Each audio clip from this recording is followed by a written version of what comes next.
Oh my God. All right. Are we going to start? Ready? 1, 2. Look at me. Look at me. We got to go here. I'm looking 3. at you.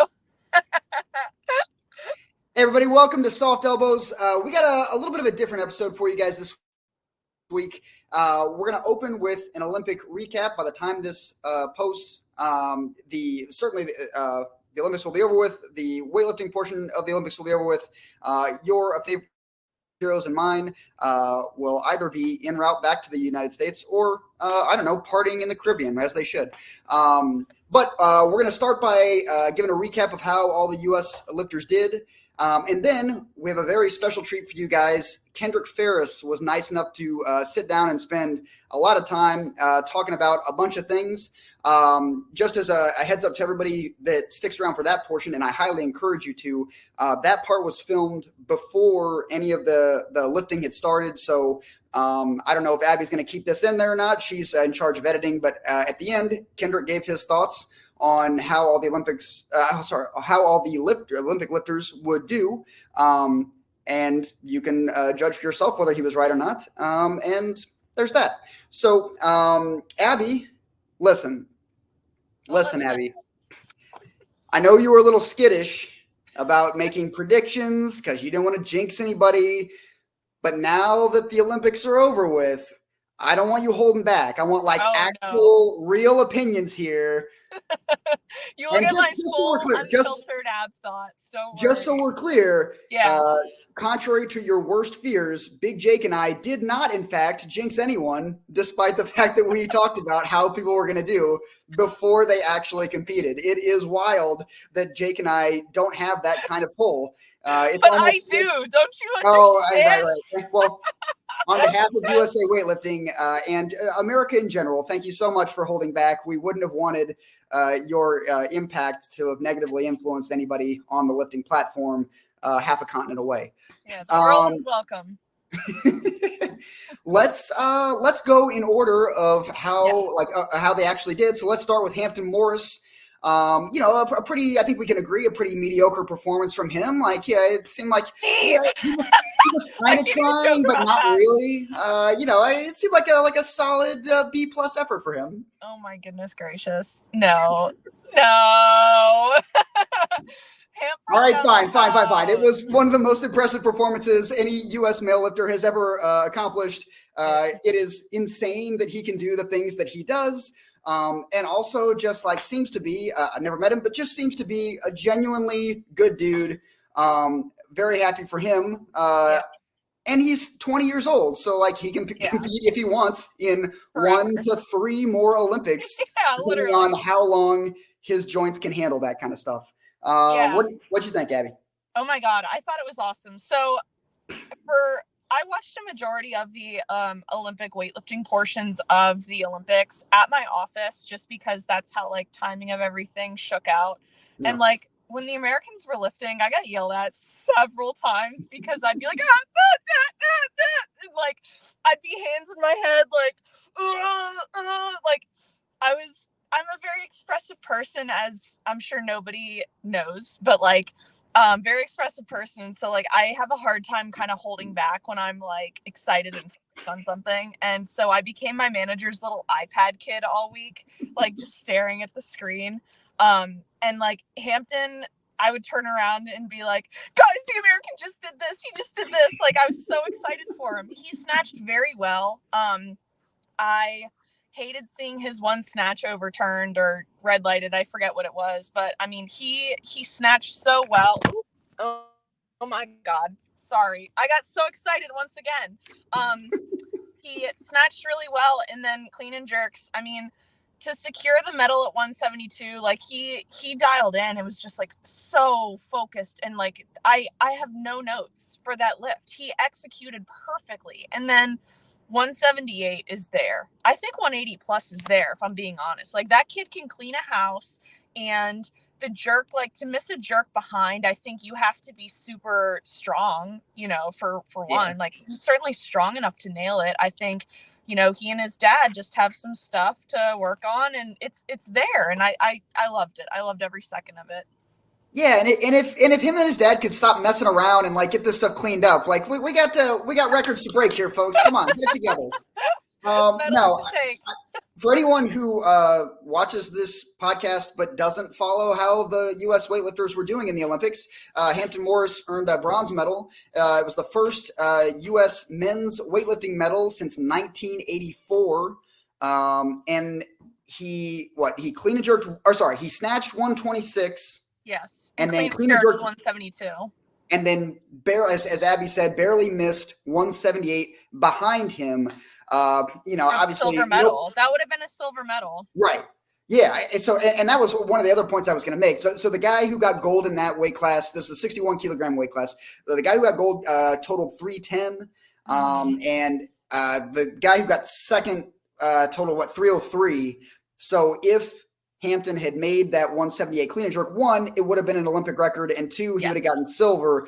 The point of all that is to say, like, yeah, he got bronze, but like to Abby's point, like it's there, like he's got so much potential. He is so young. It was just incredible. And also, like, speaking of people who need to step up their game, Chris Camaneras, where are you, buddy? Like, Hampton's out there snatching 126. And all you're doing is just like 110. Like, come on, like let's get it together. Well, Chris was funny because he tagged at DMV in like a 172 squat or something. He was like, "Yeah, Hampton clean and jerked this today." So I got a kick out of that. He's got a good sense of humor. Yes. So Hampton was great. He'll be again, like it must be awesome to know that like you absolutely can return to this stage. It's just a matter of whether you want to put yourself through that again. Like, it's not like, like somebody who just barely got there and they're like, this was my shot and I'll never get this again. Like, that's not true for him. Like, he absolutely can return and do better. It's just a matter of whether he feels like it, which has got to be wild to experience, like walking around. Yeah. Let's talk about Jordan De La Cruz. Listen, I know that Hampton medaled, and I know that Olivia medaled, and I know that Wes and Mary did very well. Spoilers, first of all. Oh, sorry. Yeah. My bad. I'm so sorry. For those of you who didn't want to wait 5 more minutes, Olivia Reeves got the gold medal. I know. You heard it here first. But personally, my favorite U.S. of all 5 of them was Jordan De La Cruz. And it had nothing to do with her total finish. She finished 5th place, which is crazy. Pretty very, awesome. very, very good. But the emotional and mental fortitude that she had to demonstrate to work her way back. So for anybody who doesn't know, in the last Olympics, Jordan was also there. She bombed out. And that is tough to come back from at a local competition. It's tough to come back from at a national competition. And it is certainly difficult to come back from when you make it to the Olympics and all this pressure is on you and your whole life and career has been building to this moment. And then you bomb out. It has to be an incredible challenge to pick yourself up and to put all the work that it takes to go back into that process and make it, and then have to walk up onto the same stage, not literally the same stage, different places. I get it. But the weight that must have been like on her shoulders, even before she touched the bar, is something I don't think many people will ever experience. Yeah. And then she went out and made lifts. And I think that is just an incredible testament to who she is as a person, who she is as a lifter. I say all this, I've never met her, don't know anything about her. I've just like watched from afar her, performances throughout the years and just like super, super impressive. I'm so happy for her. And again, like for me personally, it was my favorite performance of all 5 of them. Yeah, she's a testament to personal resilience and like you said, mental fortitude, just to go out there and have a day like she did and to not only erase, but like almost rewrite her story for herself. I just was, my heart grew a few sizes watching that one. And two things that she said after the competition that I especially loved. Mm-hmm. One was that, even though, she went 3 for 6, snatched 84 and 111. Yes. And then finished the competition and was very open in admitting that she was, even despite that, disappointed in how she performed because, and she said, I expected to podium here. That statement was cool for her to say, but also just kind of a reflection of where USA weightlifting is at Yes. this point, right? Like, it's not just, we're not just like happy to be there anymore, which is, you know, for a long time how it was. Like, she expected to be on the podium, and she, you know, she finished that knowing that it was a realistic possibility. But the second thing, and again, like the reason why I'm so happy for her, another thing that she said after the competition was that she felt like this was her last competition. And, you know, she hasn't made any final decisions. I imagine that process takes some time. But to kind of have that feeling and know that it was the last time, and to have proven that you aren't, you know, that she wasn't defined by how it went in Tokyo, that like this performance, not what she wanted it to be, but was a much closer reflection of who she is. Like, it's got to be a great feeling, even if it doesn't necessarily like feel that way in the moment, you know? Yeah. You made me emotional. Are you going to cry? I am crying. My. There's no crying in Soft Elbows podcasting, Abby. No, it's just that what you just said about like how she's not defined by that. Like, you know, I think that's something that like a lot of people need to learn, like through weightlifting, is that like we're not defined by our shortcomings or the last time we stepped on the platform. Like, we're defined by what we do next. And so yeah, got me right in my feels. I'm sorry. Let me just say, no one is more excited that we are not defined by our shortcomings than me. Like, no one is more excited about that. Like, thank goodness. All right. Should we talk about the Queen, Miss Olivia Reeves, who at the age of 21, became the youngest American to win an Olympic gold medal, Olympic weightlifting gold medal since 1956. I don't even think Mike Choi wasn't even around back then. It's been a long time since someone that young did something like this in our sport. And the fun / infuriating thing about watching Olivia Reeves lift is that none of it looks like a challenge. No.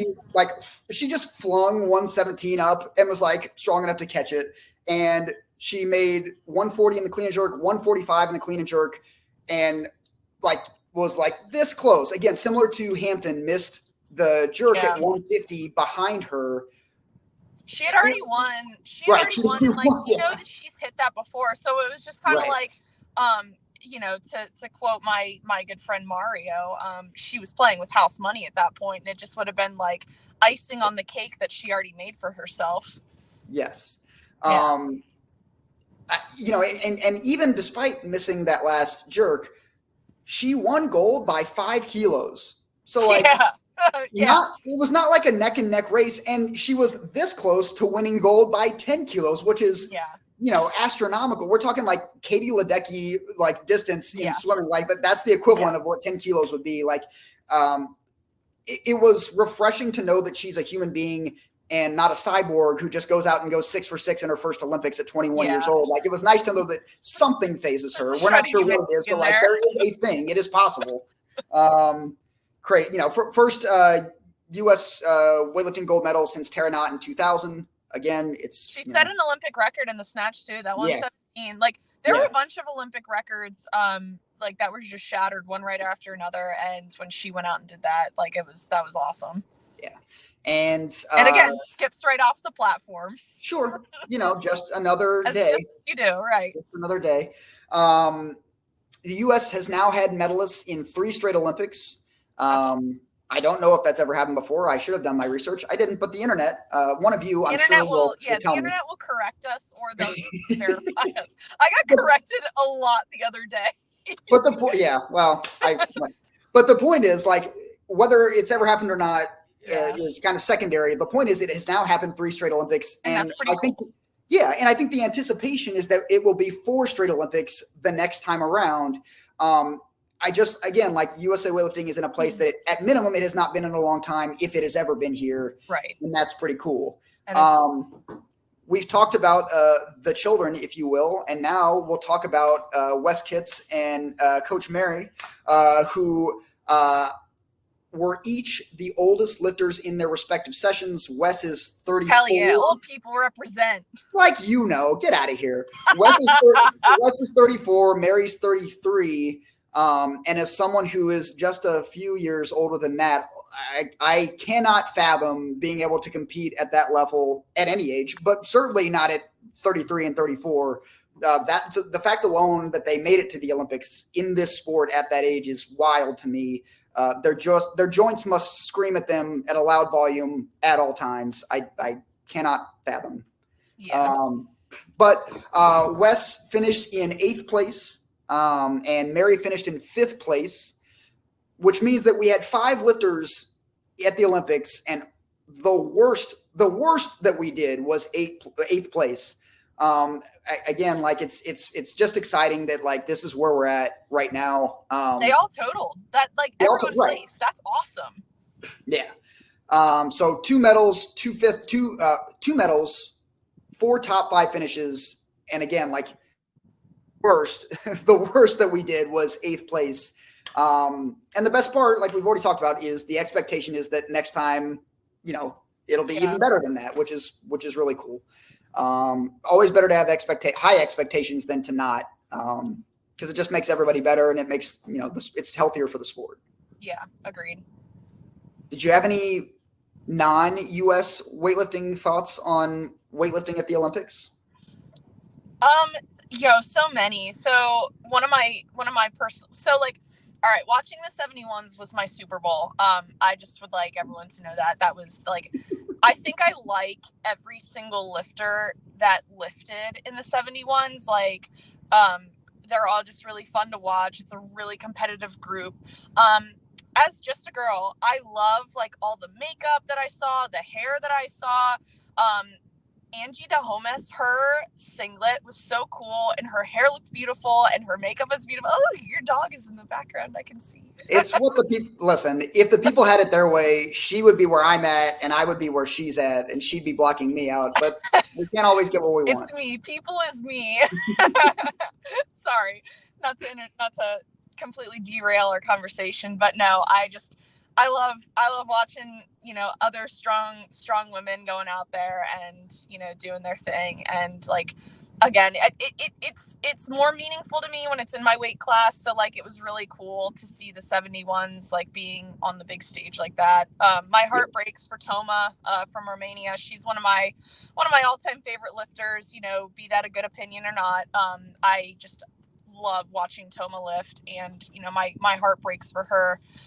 She bombed out of the clean and jerks, which people may or may not be surprised by that. I know she has that very controversial jerk technique, but I feel a lot of sympathy for somebody who, to not necessarily fault of her own, was excluded from the last Olympics, and now this is like her Olympic experience. And like, objectively, she's one of, she's a very good weightlifter, and like she has a lot of accolades, and she had a world record at one point. And so it's just kind of disappointing to see that like this was her Olympic experience, and who knows if she's going to be in 2028 or not. And so my heart breaks for her. I hope I see her back out there, but very, very tough for me to watch. I know who she is. I don't know many details about her. How old is she roughly? Do we know? Oh, she's my age, so she's 28. So it's not out of the realm of possibility, but like, she's in Romania, like she's been training all her life, right? Like she's come up through the system as a youth, training for well over 15 years at this point. And so it's just like, you always got to wonder, like, how long can you do that to your body? How long can you train at that high level for so long? Like, I'm fortunate enough that like at 28, I, knock on wood, have not had any serious injuries. I mean, my elbow is pretty gruesome, but like, No, that doesn't stand out when you lift. Nobody really notices that. No, not at all. Great.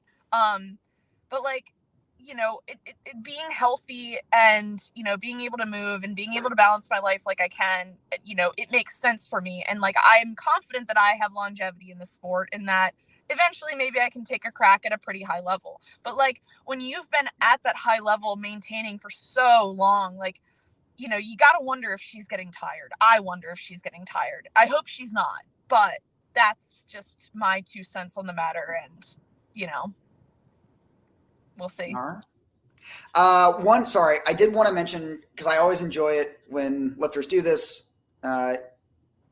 It sometimes drives coaches crazy, and sometimes it's the coach's choice, and sometimes it's the athlete's choice, and sometimes it's both. But one of the things that Mary Theisen-Lappin did today that I was super pumped about was she missed the snatch at 118 for her second attempt, and then did my favorite thing and say, you know what? No, 118 doesn't get to win. I'll go to 119 and make it. And she did. And I just like, that was awesome. What a cool like trick to be able to pull out. A trick is not fair because like it's obviously skill and talent and right. strength.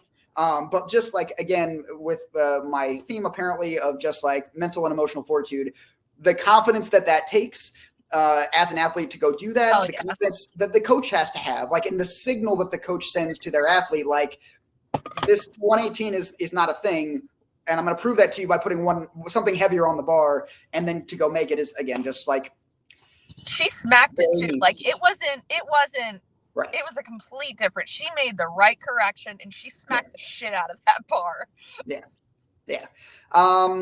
That does it with our Olympic recap, but I'm going to give a shout out, 2 shout outs to Abby. I don't know if she's announced this on Instagram or if she's going to post these videos before this publishes, but I don't care. You had 2 very cool PRs recently. Abby, you jerked 120 and then you cleaned 110.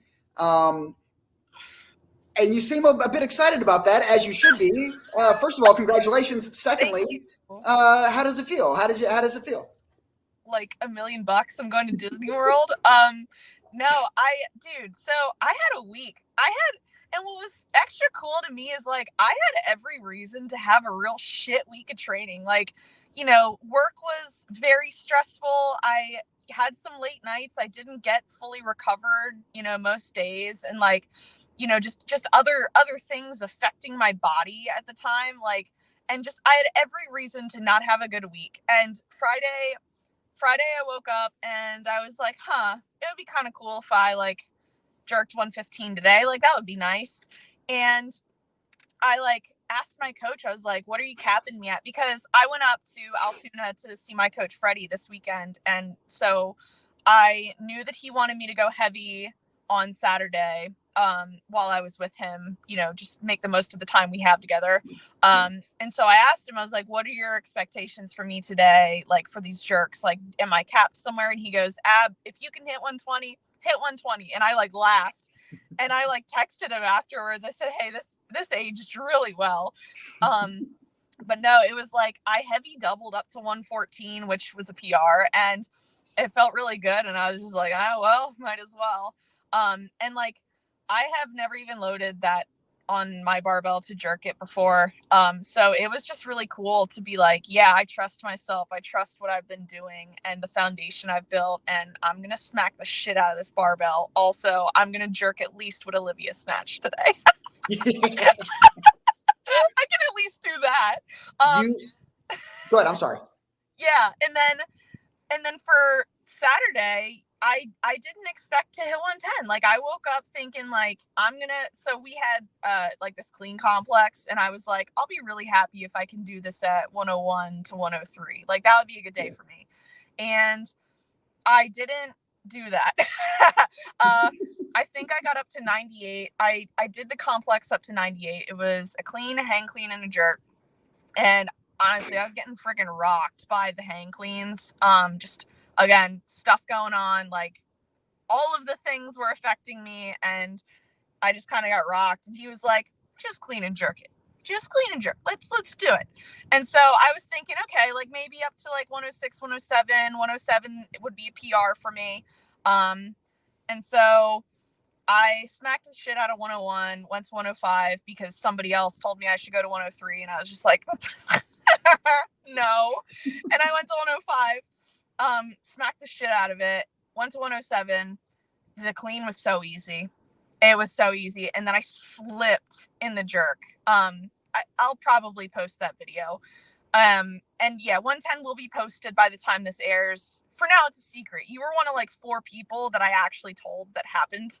So This, you're in my inner circle of trust. Like, how scary is that? It's still going to be a secret when this posts. I think it's you, me, and my mom are the only people that watch this podcast. So, it's still going to be, but roughly a secret. When you post the 110, I want you to post the lift itself. The lift is very cool. You sent it to me the other day. I also want you to post the post-make portion of that video, which I said then, and I stand by this, is at worst as cool as the lift itself. It was your reaction to making the lift and the moment that you shared with your coach after making the lift, which again, like, the lift was great. And the second part of that video was equally great. So I hope you, whether it's the same video or 2 separate videos, you, me, and my mom would like to watch that on the internet. Yeah. So please post that. I'll post it if for nobody else than for Mama Yonda. Perfect.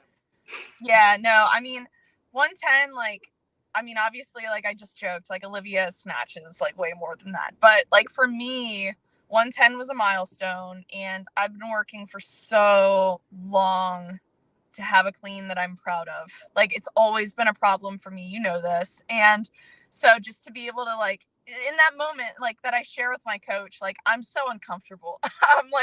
I'm the awkwardest person in the world because I just kind of, like, smiled and giggled and, like, awkwardly hugged him. But, like, that moment just kind of, like, that was me kind of reflecting and realizing, like, I've spent so long chasing, not necessarily just this number, but, like, just in general, I've put hours and tears and, all of these things into the sport. And, like, it was just really cool to be able to see that, like, all of this is paying off.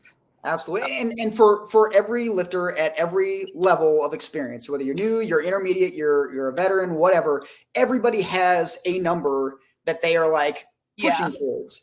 And so the great thing about this sport is you have to put a ton of work into it, and it takes a long time. And then you get there, and then your reward for getting there is you get to set a new number and then, go through the frustration and the turmoil all over again. Welcome. Welcome. We look forward to hearing about that, whatever the new number ends up being. Let's transition out of this. Let's get on to the Kendrick interview. Folks, this is going to be a long episode, easily the longest episode we've posted so far. So I hope you enjoy it. Kendrick said a lot of really wise things. It was so cool to be able to chat with him and pick his brain on a bunch of stuff. And then we will be back in 2 weeks with another new, fun, exciting person. And maybe Lucy. Lucy, there she is. Maybe we'll have more appearances by her. We'll leave it up to you all to decide. So thank you very much. Let's get on to the interview, and that'll be that. Cool. All right. Enjoy. Totally fine. All right. Hey, everybody. Welcome to a special episode of Soft Elbows. I'm here today with a very special guest. Many of you guys know him as a 3-time Olympian, Mr. Kendrick Farris. But today we want to talk more. We'll get into some lifting, because that's how people know you. That's what they want to hear. But I'm more interested. I'm more interested in just hearing kind of your philosophies on how the sport applies outside of the gym. And I'm really grateful that you took some time out to talk to us. Thank you very much. No, I definitely appreciate you having me, man. And, we've had several conversations just here and there. And I just feel like they've been very brief, but we have really good interaction. So I feel like to have a conversation and give people an opportunity to just hear us have a conversation, I think is definitely worth doing. So I appreciate you having me, even having the thought to have me on. So absolutely. So I want to we talked about 3-time Olympian. Everybody, I imagine many people that follow weightlifting have seen the clips of you online of lifting just massive amounts of weights.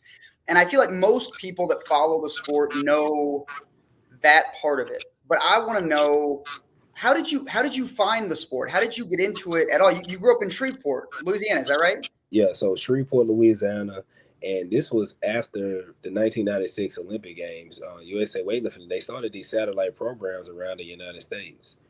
Dr. Kyle Pierce happened to move from Colorado Springs to Shreveport. Been living in Shreveport for a while, and they ended up putting the bid in. They got one of the programs here. So this is one of those weightlifting development center for children that was started after the '96 Olympics. And my uncle, he read about the article in the newspaper. Hey, they started this weightlifting development center for children. And, you can actually learn how to do those Olympic lifts with proper guidance. And my uncle, his name is Kevin Burns. He did military, played football, and just somebody that I looked up to. So just as far as like taking care of your body, and he just strong, just always around. So he read about it, I wanted to do it. That's how we kind of got into it. And you, 96, so you would have been like 10 or 11 at that time, is that right? That's correct. So in '96, I would have been 10 years old, but it was after that. I believe the program may have came in 97 or 98. So I know I was around, like 11 years old, turning 12 years old type thing.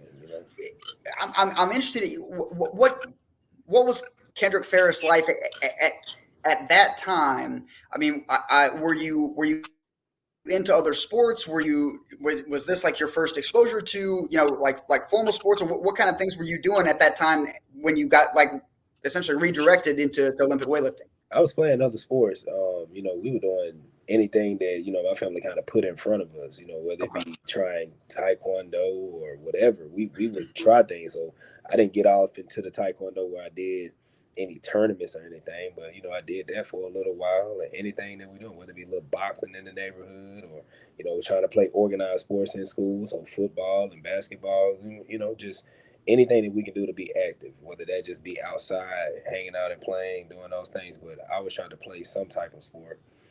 Definitely enjoyed them all. And when I got introduced to weightlifting, I just looked at it as a means to get stronger for these other sports. And then it just ended up turning into something else once I got, pretty close to graduating from high school. You know what I mean? I kind of made up my mind, I wanted to go this route. I feel like today many people get into the sport via CrossFit, right? So there's you start doing this one thing, and then weightlifting is similar to some of the movements you're doing in CrossFit. It doesn't sound like it doesn't sound like that was the case for you at all. So when you first got into weightlifting, did you immediately know that it was something that you would enjoy, that you'd be good at, or did you kind of drift through it for a little bit before locking in? Yeah, definitely. I wouldn't say drift through it like I was doing it. I didn't take it as serious as far as like, hey, I'm getting in this to compete. Like the way we learn, we learned how to go up and go on the platform and lift because it was just a part of the program. That's how I kind of perceived it. We had days where we have the bar on the platform and everybody would take a turn. We would just work our way up, regardless of weight class. But that's how we learned it. And I got videos and stuff, so I got to put some of this out so you guys can see it. It's old school looking video. You'll see me go up and take a lift. The only difference is I don't have a beard. My head is the same size. You know what I mean? I'm just a small child. But learning how to do the movements, and then I would say getting serious enough to say this is what it is was my junior year in high school, but graduating high school because I had set some goals for myself, and they were unrealistic goals. My behavior was nowhere aligned with making those goals that I set. And once I seen it, I actually had to have a serious conversation, with Dr. Pierce. So and that's how it kind of happened. I mean, you and I are roughly the same age, and I feel like it's easier to look back, 20 years ago, 15, 20 years ago, and say like, this is how, the sport could have shaped me or should have shaped me or whatever. But like, did you have any sense at the time of the benefits of doing any sport, but specifically weightlifting, benefits that it was having on you outside of the gym? Yes, just something just as a person, having something to channel your energy into. So my background, like born and raised in Shreveport, Louisiana, inner city. If you're not familiar with like how the inner city, how that works, it's a lot of different neighborhoods. In these neighborhoods, you may not see when I say a lot of opportunities. You don't see a lot of that. There are. We do have what they call Shreveport Park Recreation here. So we had, a place that we could go. We called it the center. So you can go and, play video games. You can get help with homework. You can even learn how to lift because they had like weight benches in there. We used to do like little bench press. So they had people in the community that, try to help. But as far as like you're thinking something outside of the neighborhood, that I didn't see too much of that just because of where I was growing up, and you kind of only went to where you can kind of walk to. You know what I'm saying? So as a child, this is kind of where I was at. So for me to be introduced to weightlifting, traveling outside of my neighborhood a little bit, and then being around a more diverse group of people, it shapes you. So because now you have your upbringing, but what you're doing is interacting with people who may not particularly be familiar with this type of upbringing or this type of environment that you're from, and it's the same, and it's vice versa. So I remember one time, it's a very short story. Two good people. We grew up in the sport together, learning how to live and doing competitions. And I don't know if it embarrassed them to say that name, but it's they made some comments. They were like, we're so poor. We don't even have milk. And somebody was like, we're so poor. We don't have like internet or some type of internet. And I'm just like, Yeah. well, you got no milk? You saying you poor? You know what I'm saying? You saying your internet ain't going as fast? Like, you saying you poor? Like, this is how this is hitting my mind. And I'm like, I'm not sharing my story, but I'm hearing it though. And it's like Right. little things like that kind of put things in perspective, because it's just upbringing. It's just what someone knows, but getting to know one another, we're still, like I said, these people, man, we're still friends to this day. So it's just interesting, you know what I'm saying, to see those things as a young person, and then, have an opportunity to be around a lot of different people. And that's what weightlifting does. It's one of those things that can kind of bring people together and, put you around a diverse group of people, since it's a worldwide sport. Absolutely. I've heard you the clinic that you put on with Kara a couple weeks back. You were mentioning that maybe your focus wasn't quite as tuned in the earlier stages as it was when you got serious about making international teams and competing for the Olympics. When you mentioned a conversation, probably I imagine several conversations you had with Dr. Kyle Pierce. Yeah. What were those conversations like? What were the messages he was trying to convey to you, and also being a kid trying to figure your way out in the world, like what were the messages you were trying to convey to him, and I guess maybe ultimately how did you guys find common ground to get you going where you both felt like you guys needed to go? Well, you have to know Dr. Kyle Pearson, his upbringing, and the type of parents that he had. He is a very kind-hearted person, meaning like he's gonna go out of his way to help. That is how he is genetically made up, and that was his upbringing. His dad was a baseball coach. He constantly he's seen several times his dad bring children home or bring them home with them, and they have dinner, and then he taking them home. So it's just things he's seen, and how his mother, Miss June, how the type of person that she is and what she showed people.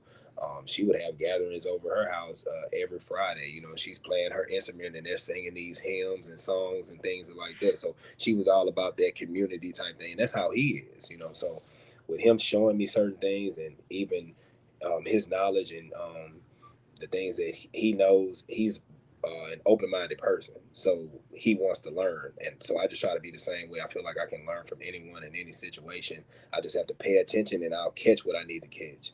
So I think that's how we work with each other. It's not that we didn't bump heads or anything of the nature, because I'm a young man.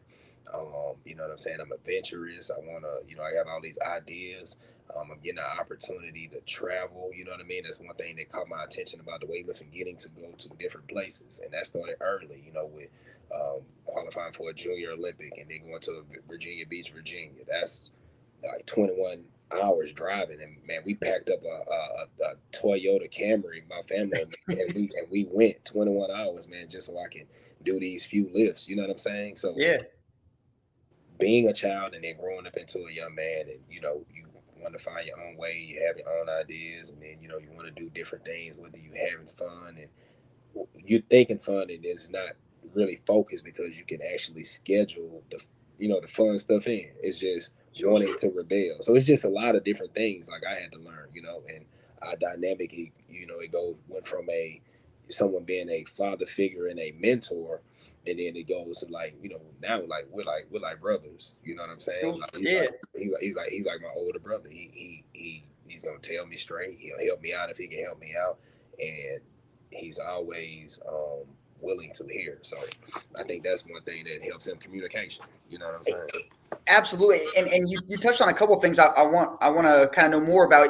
The relationship between a weightlifting athlete and a weightlifting coach. That is such a critical part of any weightlifter's their path through the sport. I would imagine just because of the the intimacy of that relationship. It's not one coach and 50 players. It's oftentimes one coach and one athlete, one coach and a handful of athletes. So the relationship takes on the kind of added importance. With Dr. Pierce, did you like how was it kind of developing that? Like, did you guys adhere right away? I met, like you said, there were times when you guys bumped heads, but how did you come to understand that he was someone that you could trust, not just when it came to him giving you weightlifting coaching, but just all the other things he was trying to share with you while you were growing up? Yeah. One thing that helped me is just my family being around, being supportive of what I was doing. It wasn't anything negative, so it's Right. easy to support that. They're reading about something in the newspaper that can help young people, and you go in and they see that you can take a focus and you take a liking to it, and it's like, oh, okay, so he can do this, oh, he getting stronger, oh, he can qualify for this. So it's like it's easy for people that are supporting you to keep you focused, like, hey, you can always go and do this, you gotta stay focused on this. Hey, this has to be in line too. You can't just do whatever you want to do at school and then go over here. It's like putting incentive in front of people, but also a sense of accountability and understanding, learning what responsibility is. So those things are really important. So being able to pick that stuff up, man, and use it to this day, those are things that you want. You know what I mean? Whatever you learn in every workout, you need those things to actually carry over, and they do. They actually do. It's just you have to pay attention to it to be able to pinpoint these things. But that development with that relationship, it does take some time. But you just have to understand what your goal is and what the young person's goal is. So if someone's saying they just want to do it recreationally, then you should just be finding ways on like how you can increase that person and just make them better. You know what I'm saying? You're gonna show them the movements because this is why we're here. Right. Sure. If you have someone exceptional, you know what I'm saying, and they they're a real talent, I mean you just have to be able to challenge them. But the way that the trust and things like that are built is like in the seminars when I talk about just like trusting the movement, it's the same thing. Like I have to trust who's in front of me, and the only way I can trust them is I have to be myself. I'm not trying to be rude or be a jerk or anything like that. I can only be who I am, and I have respect for myself. So that's what I'm going to, what I'm saying, Yeah. extend to you. But when you first, I don't know if the trip to Virginia Beach for the Junior Olympics, I don't know if that was your first big trip, but it sounds like it was among the first big ones. When you started traveling outside of the area that you had known your whole life up to that point, how did that change your perspective on the sport, I guess, initially, but just like, life in general? Like, in what ways did that inform the person you were becoming at that time?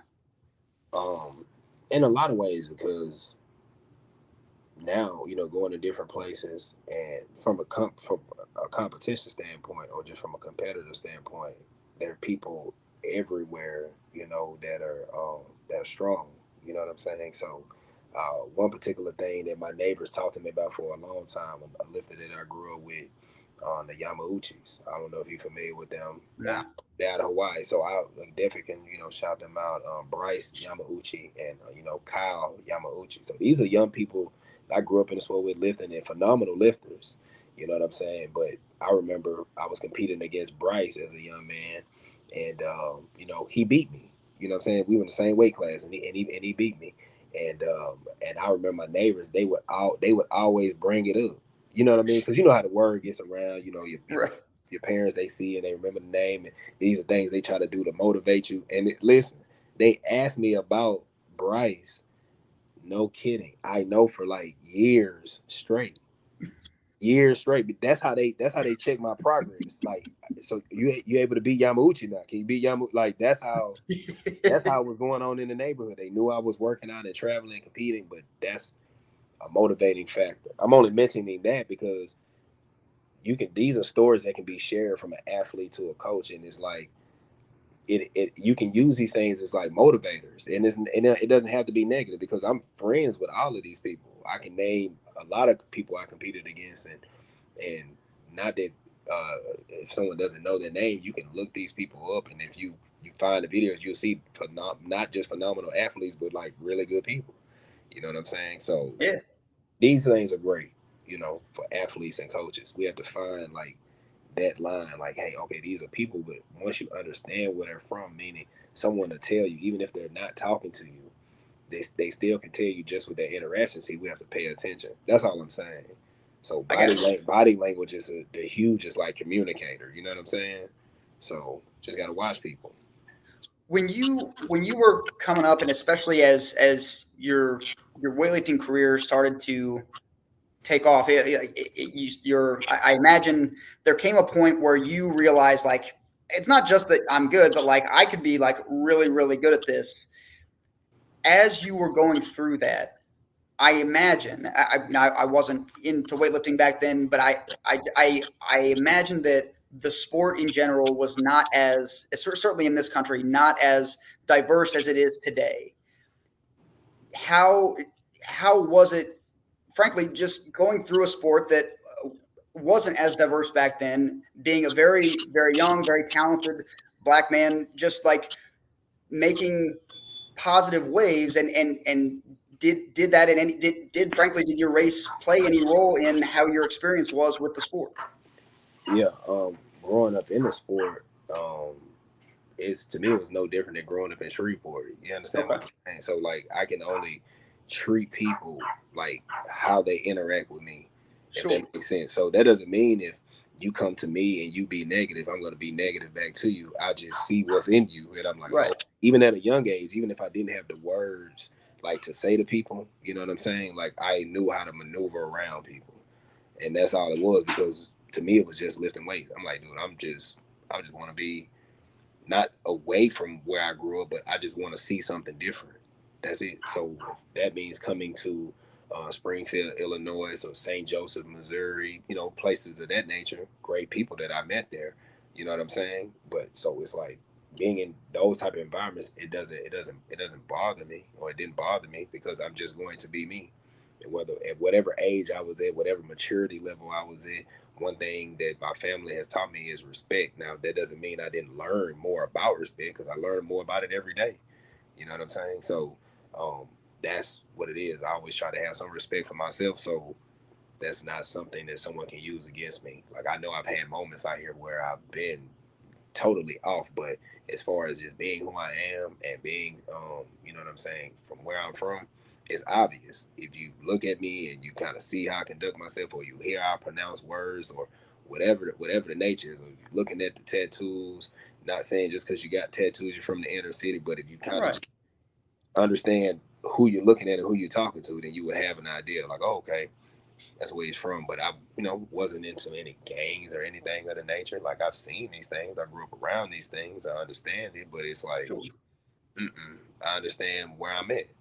Are we not? Are we not? You know what I'm saying? Are we not in Yeah. America? This is how this hit my head. My family Yeah. always shared information with me and showed me things. So I don't like when if it comes to like racism, anything like I don't put that on everybody that I see. I still don't do Right. it to this day. I base it off the interaction that I have with someone.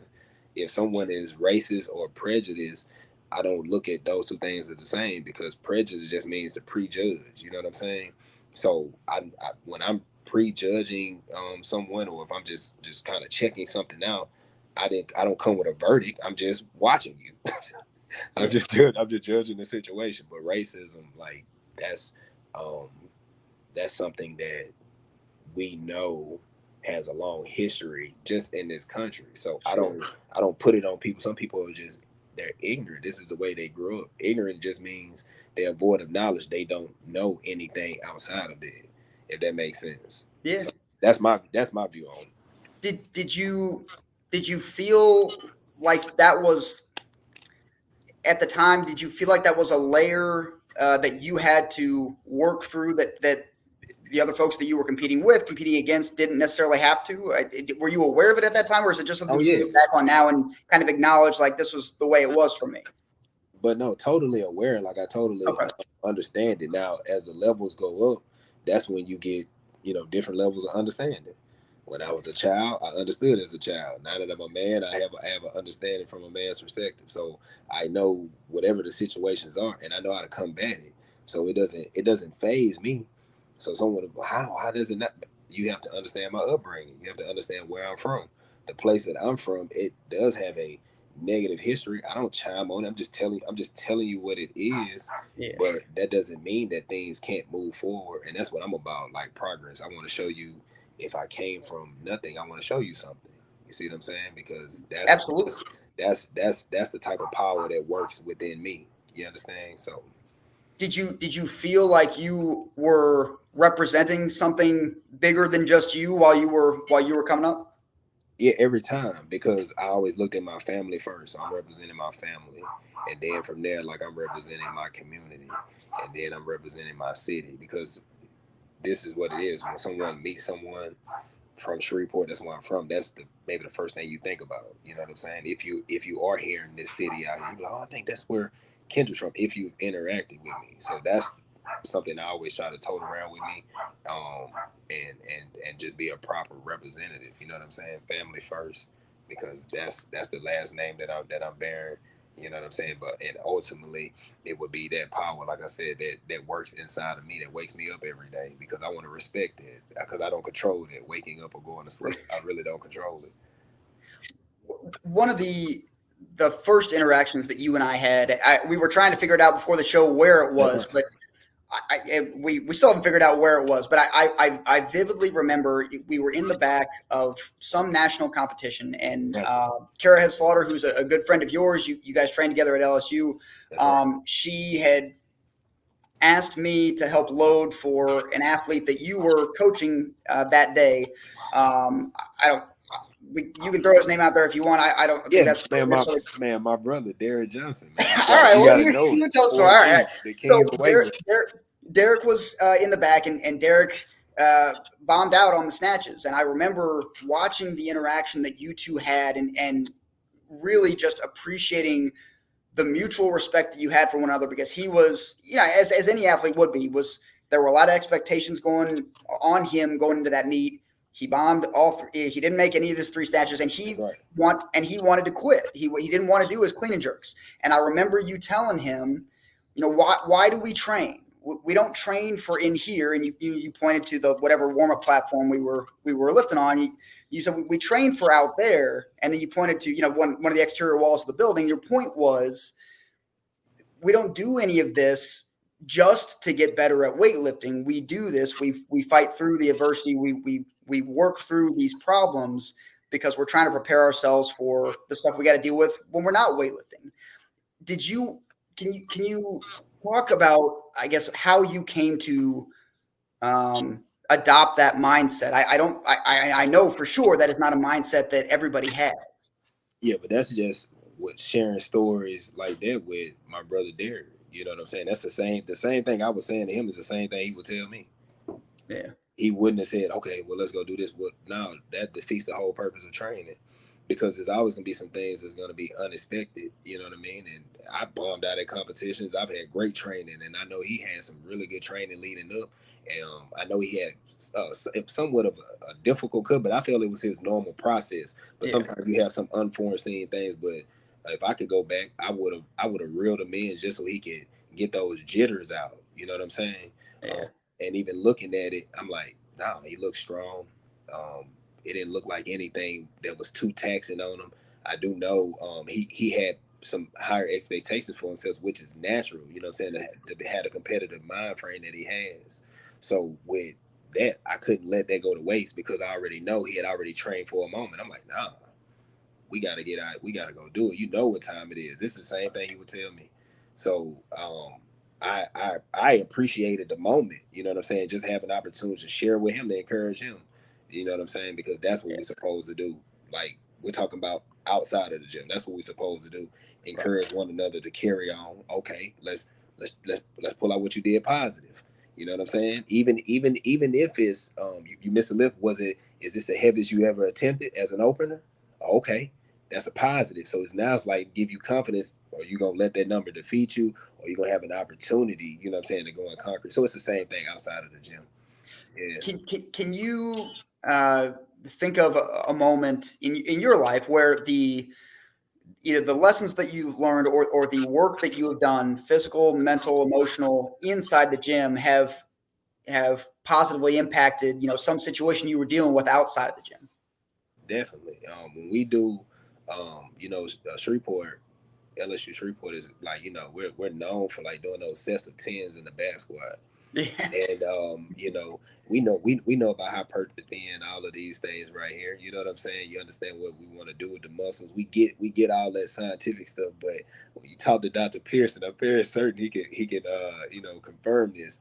He said it really was just a test of heart, just to see like what is someone gonna do, because you can tell like it's gonna get tough if they just gonna bail out, or they gonna actually like give it that push, because you'll be surprised sometimes you actually get to a point and you can push through, but how would you know if you didn't put yourself in a situation?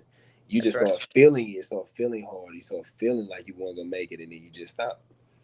And I feel like it's not even, it might not even necessarily be that you consciously carry that with you outside the gym, but like it's got to just be buried in there, like just knowing somewhere inside of you, like I didn't think I could do this thing, and then I did. Yeah. When you have an interaction or a problem, a crisis, whatever, outside the gym, like you carry yourself differently going into that and dealing with that, knowing you know knowing the literal thing you did in the gym, it translates, it transfers. Indeed, like with the sabbatical that I took, like I took a basically a 7 year sabbatical. Like I don't know how often people were seeing me, but I know I just said, hey, I have to deal with myself, get myself together, and so I can deal with my family. Make sure what I'm sharing with them is something that's good and pure and that's going to be conducive for their growth. So with doing that, I already know the lessons that I've picked up as a youth, and refining those. You know what I'm saying? As a man, I know those movements and stuff that I did in training, are translating. You know what I'm saying? Because I see the progress, I see the results, I see what the things that I didn't do so well. I can go back and look at the film and say, okay, look, okay, that's cool right there. But I try to pay attention and just hear other people point out to where I'm doing good. I don't try to get too high or too low. I just keep it even keel so I can pay attention. You see what I'm saying? So if I get beside myself, I can be like, okay, we got to get less of that. What made me do that? You know what I'm saying? So I try to pay attention in that regard. So when I did the majority of filming my training, it wasn't for me to post on the internet. You know what I'm saying? It was for my own reflection, and it's the same thing. So the way I live my life, I don't do it to get notoriety on the internet. Like I do it so I can say, okay, this is where I can refine. This is where I can improve. So those are the things I try to focus on day to day. You qualified for three different Olympics. I imagine that the journey for each of those three were different in probably many ways. Looking back on it now, of those three, which would you say was the most challenging, and what contributed to that being the most difficult one, the most difficult path? Um, I would say the last one.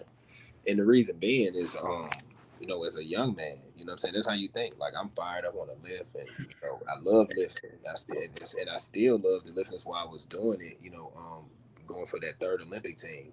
But when you know more, and certain things, draw your voice out of you, and you're speaking on those things, and you see the consequences for like speaking on certain things, and it's like, okay, because everything that you do is gonna be a consequence, whether it's negative or positive. It's all about how you perceive it. See, I at a certain moments it probably got the best of me, but when I understood, I said, okay, it's all working for my good. I just have to be able to take it in, and then I know once I get to a certain point, I'll be able to release how I'm supposed to. The hardest one to me will probably be the third one, and it's not because people are doubting. I feel people are always going to be doubting. That has nothing to do with, you know, um, my belief in my most high and my most high power and what I can do is nothing about that. It's more so what's actually happening, because it's the more understanding that you have, and then the more you try to share, um, it's going to be perceived a certain way, and then you just have to be able to deal with it, if this makes sense. Because whether people understand or want to understand, that's going to determine a lot of things. You got to think, man, like on the flip side, you have to promote. We want to promote the sport. So if I'm in a phase where, because whatever I'm focused on, that's exactly what I'm on at the time. So if I go back to going to that 13, I was really focused on, my ancestry. And it's not that I'm not focused on it now. I understand it now. It's for me to share with my children and for me to actually live every day, right? More so versus like sharing it from and it being excited. You see what I'm saying? Because with that, there's a lot that comes with it. That's all I'm sharing, if this makes sense. So the more Yeah. you know, now it's a situation, or you going against the organization. And this is what I'm saying. I'm just talking. I'm just basing it off of comments that people would make. It's funny now, but I'm saying when people say stuff like, I like you better when you live, meaning they don't want you to talk. Right. You know what I'm saying? That it's not like it's like, oh, it's hurting my feelings. I'm just like, oh, okay. So this is an idea that a select group of people have, and maybe other people that do want to hear me talk. So I can just focus on those that want to hear me talk, and I can just talk to those people. You see what I'm saying? If this makes sense. Absolutely, and I wonder if are you willing to share maybe an example of a time when you you spoke out, or you said whatever you wanted to say, whatever you were trying to convey, and then had to deal with the consequences, and whether Yeah. they directly or indirectly impacted what you were doing inside the gym. Yeah, a lot of stuff. One time I was going to do a qualifier. I think it was like a primary or a secondary qualifier. No, I think it was a primary qualifier. Maybe it was at like a junior national competition, and they usually have these people that add on to the competition, and they lift on like the last day. And I recall seeing something posted up, and that's how it was scheduled. And then I get to the competition, and I end up finding out like I missed the weigh-ins and all this stuff, and I'm just like, come on now, I don't come on now, I don't miss weigh-ins, I don't I don't come show up and not make weight and things of that nature. You know what I'm saying? I'm just like Yeah. it's just unprofessional stuff, and I'm like, nah, I don't do that. Like I do some stuff, but I don't do that. So I'm like, that's one particular story, and then even trying to iron it out, it was no issue with the meet directors. I had a conversation with the meet directors. They just wanted me to lift. You see what I'm saying? Right. And it was other lifters that was there, and they just that I think ended up pulling out. I still just wanted to live, and with not having that opportunity to do it, and this is just one little story. You see what I'm saying? That showed me a lot, and it wasn't the last time some little things happened to where I'm like, oh, okay. So I don't know if people are trying to do something to try to toy with my focus, but that's not gonna crack my focus. The only thing it's gonna make me do is kind of zero in on you more, not in a sense like, oh, I have to do something to this person.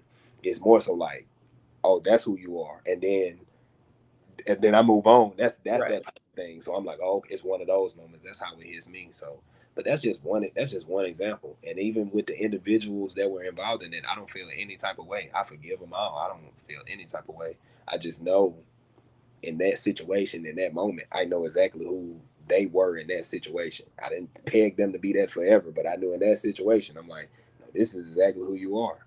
So I imagine it would have to be true that the weight that your voice carried in 2016 was very different than the weight that your voice carried in 2006. mhm. How was it, I guess, learning or adjusting to the things that you say, mattering more to people, frankly? Like, the more successful you became, the more notable you became, the more reach that you had. How was it kind of learning how to, manage that? It takes time to learn. It takes time to actually want to get around people to be sharp. And I took, like I said, I took that sabbatical, and I went and got with my brethren. I got with family, and I got around people that don't mind telling you about yourself, and they're not looking at you like you're this superstar or nothing like that. They respect the life in you. They want you to do better. They want you to be great, but they're not kissing shoes. They're not doing none of that. They're more so, nah, let me tell you how you can be the best version of yourself and how you can be the best company. And this is gonna have you, on point. So I respected that, and I put myself through that because that's the way I had to go to actually get to be here right now. Someone that can, just be thankful for my family setting, thankful for everything that's going on in my life. So I, like I said, learned a lot. Learned a lot. One of the, if I've got the timeline right, one of the differences between the first two Olympics that you qualified for and the third was that in the third you would become vegan. Um, from what I've been able to read about that decision for you, it doesn't sound like that was a weightlifting specific decision or even a competition specific decision. This was a life decision for you that just not coincidentally, but by necessity had to impact your training, your ability to compete, and all those things. When you were, well, I guess I'll ask, what led you to that decision, and then I'll follow up from there. But what led you to that decision?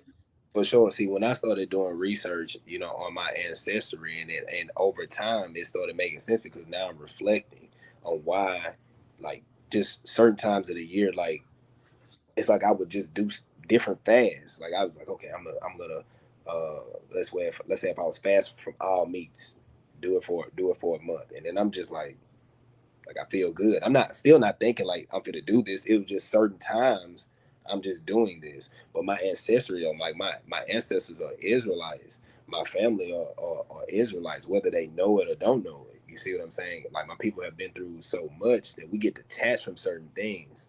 So what does that mean? That simply just means I know what my culture is. So I know how I'm supposed to treat myself, how I'm supposed to treat others. I know exactly what I'm supposed to put in my body, what I'm not supposed to put in my body. Because when I put it in there and it's not supposed to be in there, I'm gonna get a reaction, and it's like, oh, okay, you probably need to research that more, or put this down. So when I switch to a plant-based diet, I'm just thinking about having my children be healthy, and me overall being healthy and having them be healthy because I have my oldest son. He's 18 now, but he has some asthmatic type symptoms. You see what I'm saying? And um, I didn't want him going through all those things. And I'm like, what I'm researching is saying, hey, clean this up, or let's moderation on this, or take this out, and these ailments will go away. And it took time, like over time. I know to this day he sees it. You know what I'm saying? Like he definitely take care of himself. He can look at pictures and see, the difference in him.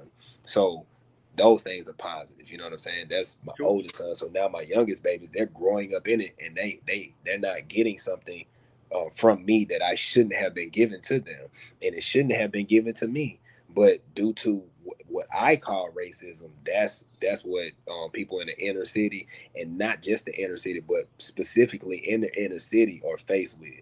So that's what I grew up in. That's why you see liquor stores, fast food place, whether they got tobacco, all these other different things right there, and then there's no real grocery stores that are like really close by, or what we so-called food deserts. So to not get deep off into those things, me learning my ancestry was important because it's just saying, hey, this is who I am. Now, I can't speak for everyone out here that's saying that's their ancestry too. Sure. How can I? That's no different. What's your background? Do you know your family's background? Yeah, it's all Eastern European. I'm mostly Czech, See what I'm but saying?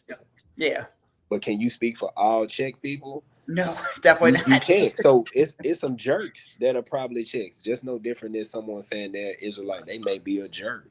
You feel me? They may have a froward mouth, and that's something that's frowned upon by what I'm powered by. So I judge people based on my interactions with them.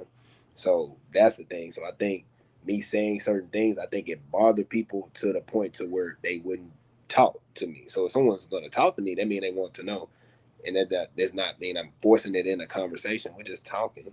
We're just interacting. If you have a question, you ask. No different than you saying you have a Czech background. I would act, okay, so with the Czech Republic? Like, have you visited? Like, these would just be questions I'm asking. Does your family visit? Is it something about that culture that like that amazed you when you found, like, you know what I'm saying? You found out, like, man, I didn't know that, Czech people, they actually react to this particular thing like this. And it's like, not everybody, but it's a larger percentage enough to where you see it in yourself. Those things were intriguing to me. If I was taught this as a child, then guess what? I wouldn't have been so blown away. You know what I'm saying? Was there any part of you? I mean, you were what, 20? So what was 2013, 2014 when you made the switch, or when was it? So towards the end of 2014 is after my second oldest son was born. He's 10 years old now. So what I did was we cut all the meat out, and like the hardest thing for me to give up probably was the dairy. You know what I'm saying? But once I've seen that we have substitutes in there, I made the substitutions. You know what I'm saying? It just took some research and then just getting some things. But this stuff is all in the store. So to me, I wasn't thinking like, oh, how am I gonna get enough to eat? I'm like, if I eat and then I'm not hungry, I know I'm fine. Yeah. I'm hydrated. You know what I'm saying? That was the main thing for me, hydration. At 2014, in 2014, you would have been 27-ish. 20, is that right? 28? 28. Okay, 28. And you still had the goal of competing in the Olympics again. So you're still, a high-level athlete, very strong, very quick, very talented. Was there any part of you that was even just a little bit worried, like, if I do this, I could lose the ability to? Nah, honestly, I didn't think like that. I didn't think like, hey, if I change up what I'm eating, like, I'm going to get weaker. I wasn't thinking that, because I was like, man, I got strong not eating. Like, really think about this. I'm not talking about my diet when I ate something. Like, I grew up, sometimes we didn't have meals, you know what I'm saying? And then that conditioned me to do what people just call intermittent fasting. When I was growing up, we just said we were poor. We facing poverty. That's a whole little thing behind it. Intermittent fasting. Who knew? You know what I'm saying? But seriously though, my mom would say this growing up though, sincerely. Like, she didn't say, hey children, we don't have nothing to eat. My mom would say, hey, it's time to fast and pray. Sincerely. Like, she wasn't joking around and playing. It just wasn't there. She knew if she can keep us focused on, man, we in the house, everything good, nothing wrong with anybody. She like, we're gonna fast and pray. When my mom said fast and pray, I already knew what time it was. Intermittent fasting. I didn't know it. I didn't know that was the name of it, but that's what we're gonna be doing. And you see how that rejuvenates the body. So I don't know if you practice it, but it rejuvenates you, man. Yeah. And look, man, I'm on 2%. I don't know why I didn't grab my charger. I'm over here talking your head off. No, I'm loving this. Yeah, man. But that's that. So I guess I think one of the most iconic moments was the Olympic trials in Salt Lake City. That's right. You made the lifts that you had to make the team. And I think so few people get the opportunity to have a moment like that where everything is on the line and then to thrive in that moment. And what did that feel like? That is such a unique feeling to have worked for as long as you did, for as hard as you did, and to have as much on the line as you did, and then to do the thing that you had to do. What did that feel like?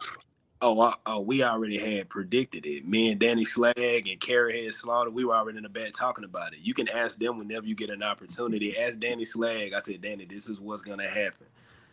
We're going to this, and he'll tell you. And ask him if it happened exactly like that. The only thing that happened that we didn't plan for was me missing my second attempt on the clean and jerk. But it didn't matter because it didn't negate us. I mean, I'm sorry, it didn't deter us from doing what we said was going to happen. Everything's going to come down to one lift. This is what we were saying about everything's going to come down to one lift, and that's when it's going to be on. So when it happened, you can see how I'm looking. That's why when I look back at the weight, I'm like, fam, I don't know what y'all think is going on, but I'm not playing. And that's why when I went off the stage, I went straight to Derek, because he already know in the back we were posting up. If you don't know what the post up is, YouTube Shaquille O'Neal. So when the post up come, give me the ball. That's the type of thing. Give it to me. Yeah. I'm about to back it down, and I'm dunking. So So he so knew. it was a new sensation for everyone watching, but it was a sensation that you had already practiced because it was something you were expecting to happen. Indeed, and if no one believes it, all they have to do is ask Derek Johnson, ask Danny Slag, ask Carrie Head Slaughter, ask them. This is the conversation we had in the back before the competition even happened. We said it's gonna come down to the last lift. This is the number we're gonna do, and that's exactly how it happened. Oh, I fully believe it. I've met everybody that you mentioned except for Danny. But I assume he's just like the rest. You need to reach out. I won't take up too much more of your time. I appreciate you letting us wrap up here. So, Kendrick, when we left off, you were telling me about the confidence that you had in the Olympic trials. You know, making the lifts that you had to make in what I would imagine is among one of the most pressure-filled moments of your weightlifting career. And was there everything about what I've learned about you through this conversation, just from getting to know you over the years? You just carry yourself with such confidence, and I'm curious. Surely there have been times in your training career where you weren't feeling that immense sense of confidence. Is that true? Were there times where you were down on yourself, on your abilities, on your potential, and how did you work through that? Yeah, I think those things are natural. You know what I'm saying? To experience doubt, that's the only way you can know what confidence feels like. You know what I'm saying? And it's like once you get a dose of confidence, I'm not saying it should just have you overconfident, but it should be enough to have you yearning for some more. So you can only get those things through work ethic. You know what I'm saying? So when you actually like learn to work and learn to practice, and then learning how to apply these different practices and like how to balance your work ethic and like energy that you're putting out, that's strictly with just sticking to a plan. So if I have a plan that I can trust in and I see the results, that should boost your confidence. Like, oh, okay, like I practice this lift. So now I feel better doing it. It gets you more confidence to use your power. So if I don't have the time put in, then there's no way to like develop and like to build that confidence. But yeah, we all experience doubt. I still experience doubt. The only difference is it's like it doesn't.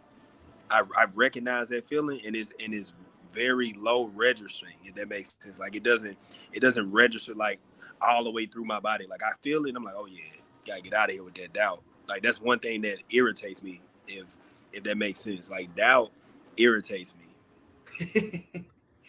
And does it help to frame doubt as an irritation more than to view it as a limitation? That's got to be helpful in being able to push through it. Definitely, and that's with practice over time though, because where I'm from, like I said, the inner city.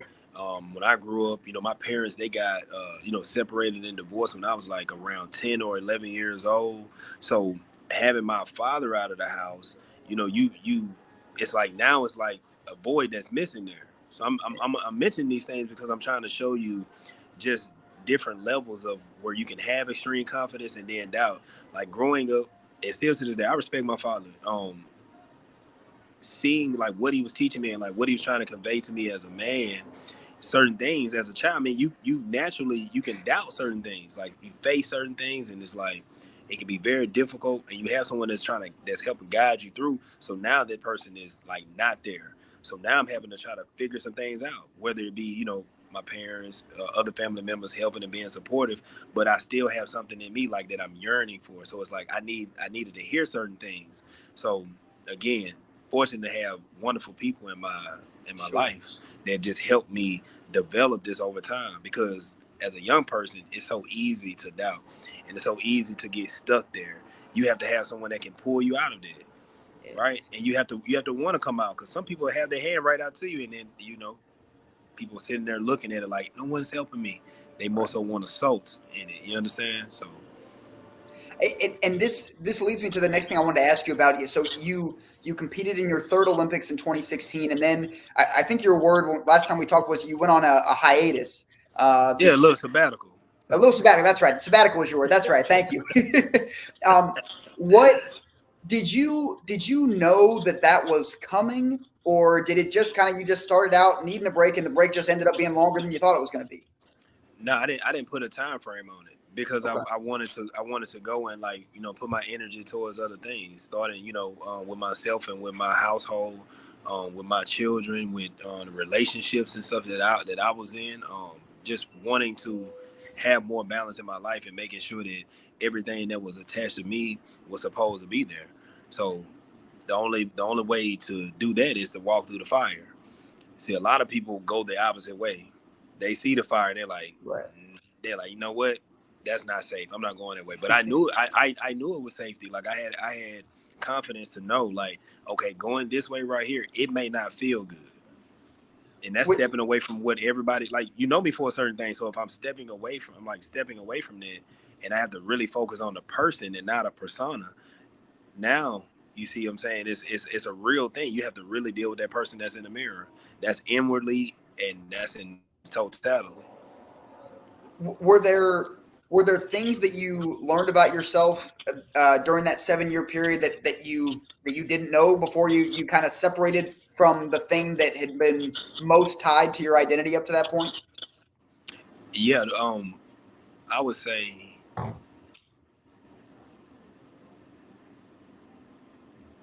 that I can be corrected. You know what I'm saying? That someone can actually show me some love.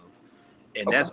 that's really what love is correction. It's not that I'm not coachable, but see, that's in one realm, because sometimes we'll have this thing and it doesn't translate over into your life. So weightlifting, we're just using this as an example. You have some people, they're not coachable. Right. So in the gym, so out of the gym, like, I'm thinking, if I see a person like that, man, it might be kind of hard to get information to this person, or even challenge them on certain ideas, or what I mean, just Sure. ideology, maybe, or even their methodology, just how they go about doing things. It may be hard to correct them or ask them questions to make sure that they're understanding what they're doing and why they're doing it. The reason why I'm mentioning this is, I've seen, like we talked about this over the years, the development between me and Dr. Pierce, our relationship, whether it be like from coaching to Yeah. athlete. And I'm getting older and getting more seasoned, and I'm actually developing into a coach, and not knowing. But see, he's a coach and he can see this because he started calling me Coach Farris. This is Dr. Pierce. Yeah. He started calling me Coach Farris. I mean, this is like all of like 2016. And that used to irritate me because I'm like, dude, I'm training right now. Like, I don't want to hear nothing about Coach Farris. Do you understand what I'm saying? Yeah. Like, Absolutely. I didn't want to hear that at that time, even though I know I've been helping and doing it, but that just wasn't my primary focus. Even though I was traveling around, helping people, coaching, doing things, I now understand like what I could have done better. But to make it make sense, what I'm talking about, with someone being able to be corrected in their life, it's a different realm. Now we talk about in your actual life. And if you don't think that can be like a little irritable, like, you really have to put yourself in that position.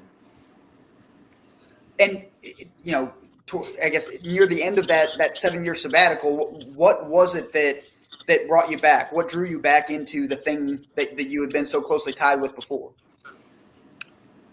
Because it never went anywhere. Okay. It never went anywhere. Like, it's not like I cut ties. I Yeah. basically sat something down and just said, I'll come back and check on this. I don't think nobody's gonna mess with it while I'm gone. That's Okay. it. That's it. All right. So it's almost like, putting that bike on the in that little space. You chain your bike up. And you're hoping when you come back, it's just not a tire right there. And I imagine you did not just find a tire, right? It was still there. The whole thing was still there. No. Just needed to dust it off a little bit. You know what I'm saying? I did have to refresh the air on the tires. You know what I'm saying? But other than that, everything is still there. And I said, okay, now I understand how to use this vehicle better, so to speak. I said, okay, I know how to take care of this. I can maintenance this. I put myself through something that I don't have any issue with challenging another individual with, or sharing with another individual. See what I'm saying? Like, weightlifting is our opportunity to meet one another and then challenge each other in a positive way, where you don't feel like I'm challenging you as a person, even though you have to use your person to perform these movements or to go through whatever training, whatever we're doing, whatever's asked of you, so to speak. Yeah. So I'm hoping this is making sense, but that's Absolutely. what I discovered though. Correction. Okay. You know what I'm saying? Learning what correction actually is. learning what love actually is. Like those things are important because you can think someone loves you or you can think someone is correcting you. How do you really know? And I imagine weightlifting is easy to tell. Go ahead, but I didn't mean to cut you off. Yeah, weightlifting is easy to tell if someone's, trying to work with you, right? Right. It's going to be their experience level, then the information they're sharing. Their experience level, and also, I mean, I imagine. So, correct me if I'm wrong. What you're looking to do now with regard to the sport is more like sharing the knowledge that you've built up, right? Indeed. Yeah. So I imagine the perspective that you gained, the things that you learned about yourself, how to both be more, to be more coachable, will in turn make you a better coach when you're out there doing clinics or one-on-ones or group sessions, whatever it is you're trying to do. And that's how I feel about it. Yeah. So now I feel like I have so much more to offer. So I don't know if people can see the difference. I only know when someone is sharing something with me, like, hey, I remember I met you, this time ago, and meeting me now, and then if it's not like heightened, or they feel like it's like lessened, like the impression, so to speak, then they have some validity in like what they're seeing or trying to express to me, because they're experiencing it. Hey, I met you 10 years ago, for example. To me, if you met me 10 years ago and then we see each other today or moving forward, like it should blow you away. And I'm not saying people should be falling out. I'm just saying I understand more about myself. Sure. I understand more about how important interactions are with people. So I know for sure. Let's say, let me talk about this real quick. So I'm going to the CrossFit Games, right? Yeah. So I'm going to be there. Like I'm going to be doing some coaching there, right? And I've been to the CrossFit Games before. We've seen the videos. We know. We remember. Yeah. Yeah, I've been there. So I've interacted with people. Right now, I wanna see what that's like now. You see what I'm saying? So anyone that met me a while ago, let's say they only met me at the CrossFit Games, right? That 10 plus years ago, and then you see me out there this year, you should feel something different because I'm not the same person I was 10 years ago. Yeah. I mean, I think I would hope that is the goal for all of us, that like we are evolving in a positive way. I mean, hopefully that's what we're doing, It's not the goal for everybody, though. we have covered we have covered a ton of ground. I don't want to take up any more of your time than I have. I appreciate everything you've been sharing with us, but I would be remiss, given that the Olympics are coming up. You have such a unique perspective on what that is like as an athlete, but specifically as a weightlifter. Any insights that you can share as to what these the athletes that are going through, specifically the weightlifters, what they're going through at this particular moment, we're right on the cusp of everything they've worked for. Any insights you can share on what that was like for you? Oh yeah, man, it's actually phenomenal. To get out there and do what you always do at every competition, but to have more eyes on it, because that's what we want. We want more exposure for the sport. Like I in my mind, I know this is what people want. Like you get out there, you definitely want to train and then perform well, so you can keep that energy going. But it's like you also want people to see what you're doing, to see what we're doing in this sport, or what can be done, or what could be done. You know what I'm saying? So, though that's how it hits me. I'm like, okay, they're gonna have an opportunity to get a lot of eyes on them and really show people like what they've been doing. Because with our sport, we get recognition, like it's going, but I mean, this is big. Like this will have people know you from, they wouldn't even probably have thought of weightlifting or anything, because we're gonna have some young people that are gonna pull some medals out of this thing. It's really gonna surprise a lot of people. I'm telling you. Yeah. I wanted to ask you if you have thoughts on particular lifters that you're excited to watch, and what you're kind of hoping for or expecting from this U.S. contingent that's out there. Yes, indeed. Young Hampton, I want to see exactly what he's gonna do. Wesley Kidd, Man, I like Wesley a lot, and he can tell you this. You know, we roomed together at the Pan Am Championships in 2016, and we just got to, you know, just talk a lot and just really hang out. I respect him. I just like his mindset. I like his work ethic, and it's the same thing for Hampton. I want to see both of them do well. You know what I'm saying? You got Jordan. You know what I mean? And I want to see what she does. So it's people, man, that are like ready to, you know what I'm saying, shut it down, especially with it being their first Olympic Games. So it's like, it's pretty cool. And if it's your second, that's even better. Like, you know what to expect. And now it's like, hey, get out there and just make sure you stay focused and get that lift in. All right. Well, Kendrick, hope thank I you ain't so leave much. anybody off. Well, any thoughts on Olivia Reeves or Mary? Miss Olivia. So like, I know Mary's gonna dominate. That's guaranteed. That's guaranteed. And Miss Olivia, I know if she's focused, and I know getting those opening attempts, that's the biggest thing. Like, man, get the first one out of the way, get those jitters out of the way. So I feel like if people are coming out of the gate and they getting those first attempts in, man, they're gonna dominate. They're gonna dominate. I don't really care about what nobody else is doing. You know what I'm saying? It's no disrespect to anyone, but I'm saying I'm just focused on them, and I just because I want them to do well. You know what I'm saying? It'll be a perfect segue going to LA. So I want you know, our lifters from here to do well and perform well and show that we were supposed to be there, and they're forced to be reckoned with. Yeah, that's right. That's right. Well, Yes, well, Kendrick, thank you so much. I appreciate all your time. That's going to wrap up this very special episode with Kendrick Farris, and we will see you all next week. Man, we're going to see y'all soon, man. Salute.